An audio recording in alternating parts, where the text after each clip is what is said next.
السلام علیکم۔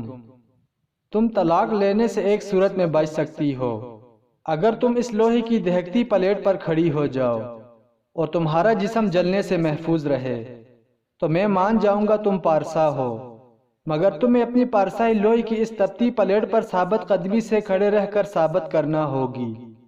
راجہ قیصر دہاڑا تھا جبکہ اس کے سامنے چند دن کی بیٹی کو چھاتی سے لگائے کھڑی ہنا رو رہی تھی۔ پاس کھڑی اس کی ساس نے سہمے ہوئے لہجے میں کہا تھا، قیصر بیٹا، اس دہکتے ہوئے لوہے پر آپ اس گناہوں سے پاک چند دن کی بچی کو رکھو گے تو وہ بھی جل جائے گی۔ آج میڈیکل سائنس نے بہت ترقی کر لی، تم کو قسم قرآن یا زبان پر اعتماد نہیں رہا تو تم میڈیکل کے طریقے سے تصدیق کروا لو۔ ابھی اس کی بات مکمل نہیں ہوئی تھی کہ راجہ قیصر نے دہاڑ کر کہا تھا، ٹھیک ہے، اگر ہنا اس طرح اپنی صفائی پیش نہیں کر سکتی تو میں اسے طلاق دے دیتا ہوں۔ آپ خود ترقی والی میڈیکل سائنس سے اس کے کردار کی تصدیق کرواتی رہنا۔ اپنے شوہر کی بات سن کر ہنا نے اپنی بے بس لاچار ماں کے چہرے پر نظر ڈالی اور اپنی بیٹی ماں کے سپرد کر کے ننگے پیر لوہے کی پلیٹ پر چڑھ گئی۔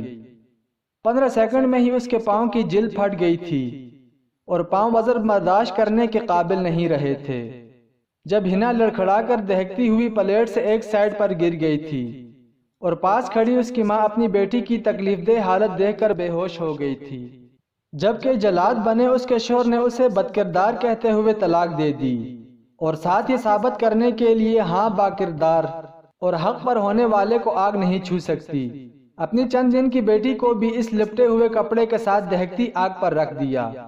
اپنی بیٹی کو دیکھ کر ہنا ایک بار پھر گھٹنوں کے بل پلیٹ پر چڑھی اور اپنی چند دنوں کی بیٹی کو اٹھا کر سینے سے لگا لیا، جسے 5 سے 7 سیکنڈوں میں ہی آگ نے کمر والی سائیڈ سے جھلسا دیا تھا۔ ہنا نے اپنی ماں اور بیٹی کو سنبھالا، ڈسقہ کے قریب اپنے آبائی گاؤں میں موجود جھونپڑی نما گھر میں آ بسی، جبکہ راجہ قیصر نے دوسری شادی ایک برٹش نیشنل لڑکی سے کر لی اور برطانیہ منتقل ہو گیا، جہاں اس نے سٹیل مل میں ملازمت اختیار کر لی تھی۔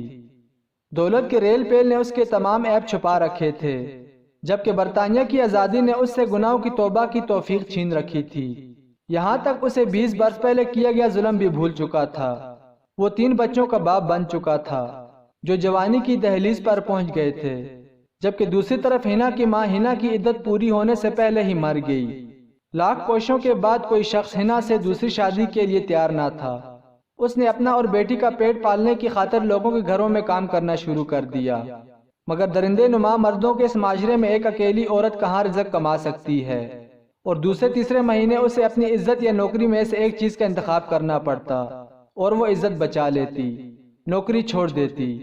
جیسے تیسے کر کے اس نے بیٹی کا پیٹ تو پال لیا، مگر اس کی تعلیم کا بندوبست نہ کر سکی، اور اپنے حالات کو دیکھتے ہوئے اس نے ایک غریب اور شریف شیخ ازمل سے اپنی بیٹی کی شادی کر دی۔ دنیائی تعلیم نہ ہونے کے باوجود ہنا کی بیٹی انتہائی خوش اخلاق، خوبصورت اور سلجھی ہوئی تھی۔ گھر گھرستی اس کو اچھی طرح سمجھتی تھی، مگر اس کی کمر پر وہ داغ موجود تھا جو اس کے باپ نے پارسا ثابت کرنے کے لیے اس کو دہکتی پلیٹ پر رکھ کر جھلسا دیا تھا۔ جھلس جانے کی وجہ سے پچھلی پوری سائیڈ پر داغ بن گیا۔ اس داغ نے ہنا کی بیٹی کی زندگی میں ایک نیا داغ لگا دیا تھا جسے ہنا نہیں سہ پائی تھی۔ راجہ قیصر برطانیہ میں ایک سٹیل مل میں کوالٹی اینڈ کنٹرول کا ہیڈ آف ڈپارٹمنٹ تھا۔ وہ ایک دن سیمپل چیک کرنے کے بعد سٹیل مل کے وزٹ پر نکلا تاکہ سارے مال کی حالت دیکھ سکے۔ اسی دوران اس کا پاؤں پھسلا اور وہ تیار ہو کر نکلے ہوئے تازہ گرم سٹیل پر منہ کے بل جا گرا، جس سے اس کا چہرہ، پیٹ اور سامنے والا سارا حصہ جھلس گیا۔ سٹیل مل والوں نے اسے گولڈن ہینڈ شیک کی پالیسی کے تحت فارغ کر دیا۔ علاج معالجے کے بعد وہ صحت مند ہو گیا، مگر جھلس جانے کی وجہ سے اس کے چہرے پر لگے ہوئے داغ انتہائی بھدے معلوم ہونے لگے۔ مغربی ماحول میں پلی بڑی اس کی سگی اولاد اس سے نالا رہنے لگی۔ دوسری طرف انویسٹمنٹ کرنے کے نام پر اس کی بیوی نے اس کی ساری دولت ہتھیانے کے بعد اس سے طلاق لے لی، بلکہ اسے خود کے لیے سیکورٹی رسک قرار دے کر اپنی اسپانسرشپ واپس لی اور اسے پاکستان بھجوا دیا تھا۔ اچانک سے اولاد، بیوی، ملازمت، ملک عیاشی اور دولت چھن جانے پر وہ بے حد ذہنی مریض بن گیا تھا، اور پاکستان آ کر اس کے دل میں اپنی پہلی اولاد کی محبت جاگی تو اس نے انہیں ڈھونڈنا شروع کر دیا، اور ان کو ڈھونڈتا ہوا جب ان تک پہنچا تو سامنے ان تینوں ماں بیٹیوں کی قبریں موجود تھیں۔ جب اس نے گزرے ہوئے 20 سال کی روداد سنی تو وہ بھی عقل سے فارغ ہو گیا۔ اسے بتایا گیا کہ ہنا نے اپنی بیٹی کی شادی جس شخص سے کی تھی وہ ڈسکا میں موٹر سائیکل مکینک تھا۔ شادی کی پہلی رات ہی اس نے اپنی بیوی کی پیٹھ پر داغ لے لیا تھا، جس کی وجہ سے اسے بیوی کی وجود سے نفرت ہونے لگی تھی۔ اس نے اپنی بیوی پر بدچلن ہونے کا الزام لگا دیا تھا اور اس کو پارسائی ثابت کرنے کے لیے موٹر سائیکل کا گرم سائلنسر ہاتھ میں پکڑنے کا کہا، بصورت دیگر طلاق دینے کی دھمکی دے دی تھی۔ ہنا نے بیٹی کی طلاق لے لی اور کہا، مجھے بدچلن بیٹی کا الزام قبول ہے، مگر اس گرم لوہے کو چھو کر میری بیٹی اپنی پارسائی کا ثبوت ہرگز نہیں دے گی۔ طلاق لینے کے بعد پہلی رات ہنا سوئی اور پھر کبھی نہ اٹھ سکی، جبکہ لوگوں نے ہنا کی بیٹی کے سامنے کہنا شروع کر دیا کہ اس کی ماں کو بھی اسی وجہ سے طلاق ہوئی تھی، جبکہ آج بیٹی بھی خود کو پارسا ثابت نہیں کر سکی اور طلاق لے لی۔ ہنا کو چاہیے تھا بیٹی کی تربیت تو ٹھیک کرتی، اگر بیٹی کے ایسے ہی لچھن تھے تو اسے کیوں شریف آدمی کے سر باندھ دیا تھا؟ ان جیسی بہت ساری بدنما تیروں نے گائل کر دیا تھا۔ ہنا کی بیٹی بھی ماں کی موت کے ہفتے بعد خودکشی کر گئی۔